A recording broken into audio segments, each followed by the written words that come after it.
আসসালামু আলাইকুম। আজকে রমজান মাসের 9 তারিখ, 9 রমজান 1446 হিজরি। এই রহমতের 10 দিন খুব দ্রুত শেষ হয়ে যাচ্ছে। আজকে রহমতের নবম দিন।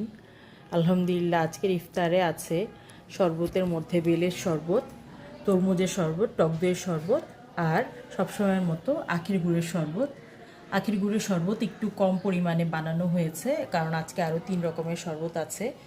আর ভাজার মধ্যে আছে হলো এটা হলো বেগুনি আর ফুলকপির পাকোড়া, সবজির পাকোড়া, বাঁধাকপি, গাজর, আলু, পেঁপে এগুলো দিয়ে বেসনের সাথে অন্যান্য মশলা মেখে এটা তেলে ভাজা হয়েছে।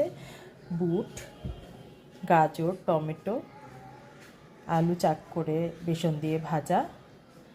ডিমের এটা আমরা সাধারণত ফ্রেঞ্চ টোস্ট বলে থাকি। আসলে আমরা ডিম পেঁয়াজ মরিচ দিয়ে মেখে তেলে ভেজে খাই, সেখানে শুধুমাত্র ডিমটা তেলে না ভেজে ব্রেডে লাগিয়ে তেলে ভেজেছি।